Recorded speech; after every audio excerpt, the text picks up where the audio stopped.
धर्मेंद्र यादव। धन्यवाद अध्यक्ष जी। मैं इस संविधान के 129वें संशोधन अधिनियम के विरोध के लिए खड़ा हूं। अध्यक्ष जी, मैं समझ नहीं पा रहा हूं, अभी 2 दिन पहले संविधान को बचाने की, संविधान की गौरवशाली परंपराएं की कस्में खाने में कोई कमी नहीं रखी। 2 ही दिन के अंदर संविधान की जो हमारी मूल भावना है, 2 ही दिन के अंदर संविधान का जो हमारा बेसिक स्ट्रक्चर है, 2 ही दिन के अंदर संविधान का जो हमारा संघीय ढांचा है, उसको खत्म करने के लिए संविधान संशोधन बिल लाए हैं। मैं मनीष तिवारी जी से सहमत हूं और अपनी पार्टी और अपने नेता आदरणीय अखिलेश यादव जी की ओर से कहना चाहता हूं, ये बिल पूरे देश के जो अलग अलग भेष, भाषाएं, संस्कृति, क्षेत्र की जो मान्यताएं हैं, जो हमारे संविधान निर्माताओं ने बहुत सोच विचार के मंथन अध्ययन करके ये संघीय ढांचा तैयार किया था, राज्यों का गठन भी किया था, संस्कृति के हिसाब से, क्षेत्र के हिसाब से, भाषा के हिसाब से, परिस्थितियों और समय के हिसाब से। मैं नहीं समझता अध्यक्ष जी, मुझे कहने में कोई संकोच नहीं, उस समय के हमारे संविधान निर्माताओं से विद्वान, बाबा साहब भीमराव अंबेडकर से ज्यादा विद्वान इस सदन में अभी कोई नहीं बैठा, मुझे कहने में संकोच नहीं है। और ये संविधान की मूल भावना को खत्म करके कैसे तानाशाही के रास्ते निकाले जाएं, इसके अलावा कोई काम ही नहीं बचा है। आखिर ये मनीष तिवारी जी ने कहा, कई एक विधानसभा के चुनाव अगर कोई अविश्वास आता है, अगर बहुमत नहीं मिलता है, तो क्या पूरे देश का चुनाव कराओगे? पूरे देश का चुनाव कराओगे? और ये लोग एक देश, एक संविधान, एक चुनाव की बात करते हैं। जो लोग 8 विधानसभाएं भी एक साथ नहीं करा पाते हो, मौसम देख के तारीखें बदलते हो, वो लोग बात करते हैं एक देश एक चुनाव की। इसलिए अध्यक्ष जी, मैं अपनी पार्टी की ओर से, अपने नेता आदरणीय अखिलेश यादव जी की ओर से इस बिल का पुरजोर विरोध करता हूं और आपके माध्यम से देश के जनमानस से कहना चाहता हूं, ये भारतीय जनता पार्टी के लोग तानाशाही लाने के नित नए रास्ते लाते हैं। जो 8 विधानसभाओं का चुनाव एक साथ नहीं करा पाए, 4 राज्यों के चुनाव एक साथ नहीं करा पाए, वो पूरे देश की लोकसभा और सारे प्रांतों की विधानसभाएं एक साथ कराने की बात करते हैं। मैं पूछना चाहता हूं सरकार से, अगर एक प्रांत के अंदर सरकार गिरती है तो क्या पूरे देश की लोकसभा के चुनाव कराओगे? क्या अगर लोकसभा के चुनाव के चक्कर में उस प्रांत के लोग क्यों सफर करेंगे? अरे चर्चा कर लेना। अरे कुछ नहीं बचा है, कुछ नहीं बचा है आपके पास। अध्यक्ष जी, सदन को थोड़ा सा सिस्टम में लाएं। अध्यक्ष जी, आपसे अनुरोध है, आपके माध्यम से सरकार से अनुरोध है, जनता ने बड़ी उम्मीदों के साथ हम सबको भेजा है और हम सब लोगों की जिम्मेदारी है, ये संविधान विरोधी, संघीय ढांचे विरोधी, बेसिक स्ट्रक्चर विरोधी कई केसों की चर्चा की मनीष तिवारी जी ने, मैं उनके साथ जोड़ते हुए माननीय सर्वोच्च न्यायालय की भावनाओं के विरोधी, गरीब विरोधी, दलित विरोधी, पिछड़ा विरोधी, मुसलमान विरोधी इस नियत को वापस लो। ये अध्यक्ष जी, आपके माध्यम से मेरी आपसे प्रार्थना है। बहुत बहुत धन्यवाद। एक मिनट प्लीज। माननीय सदस्यगण, हम संसद के अंदर हर विषय की अलग अलग प्रक्रिया होती है। जब राष्ट्रपति भाषण होता है, जब बोलने की प्रक्रिया अलग होती है। संविधान पर उसकी 75 वर्ष की चर्चा पर जब विषय अलग होता है।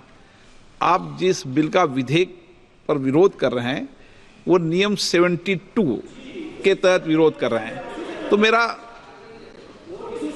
मेरा आप सबसे आग्रह है कि हम संसद की मर्यादा, परंपरा, उसकी चर्चा को उच्च कोटि की बनाए। तो नियमों के तहत 72 में के परिप्रेक्ष्य में आप 1 मिनट प्लीज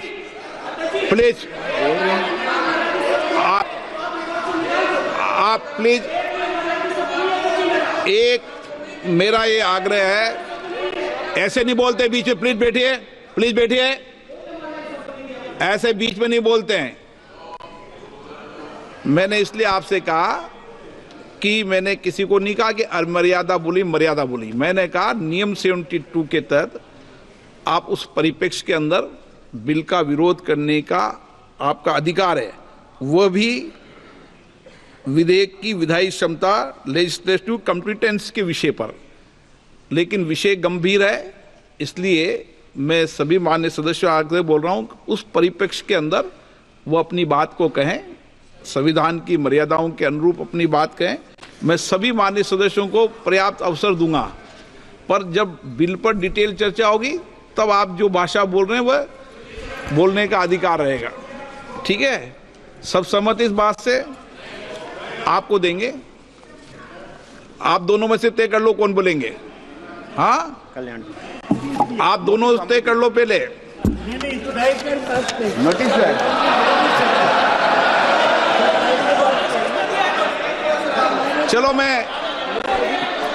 चलो मैं दोनों को 2-2 मिनट रख दूंगा। पहले Kalyan Banerjee. Under our constitutional scheme, the basic structure of constitution is in read in between the lines. This proposed bill hits the basic structure of the constitution itself. And if any bill, any act which hits the basic structure of the constitution, that is ultra vires. And it is ultra vires. Sir, proposed Article 83 sub-Article 5 is just contrary to Article 83 sub-Article 2. Just contrary. Either you keep 83.2 or you keep 83.5. Both cannot be kept. Both are inconsistent with each other. Then, sir, effect of proposed Article 82A sub-Article 3 simply establishes that tenure of state legislative assembly simply depending upon the tenure of the House of the People. It is not a doctrine of pleasure. Doctrine of pleasure is under Article 311 of the Constitution.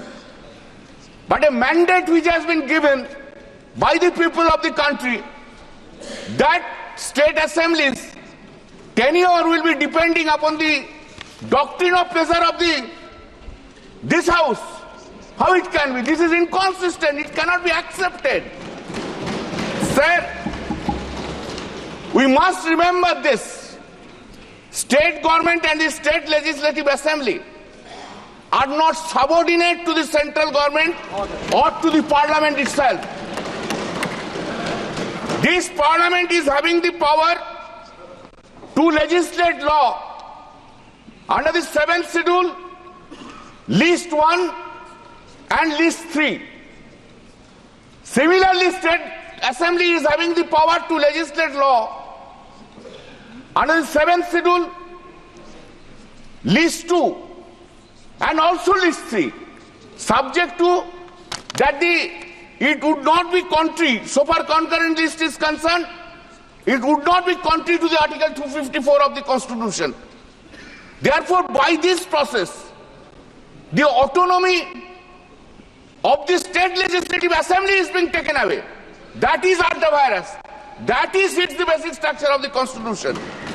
Sir, Article 82 or sub-Article 5, unfortunately, I can't think about it. I can't think that Article 82 sub-Article 5 is giving an uncanonized power to the Election Commission of India. Though we don't have any value, we don't have any value, then Election Commission of India will decide everything. Till doomsday, a party cannot remain as a ruling party. One day it will be changed. Sir, why law providing state funding for conducting the election is not brought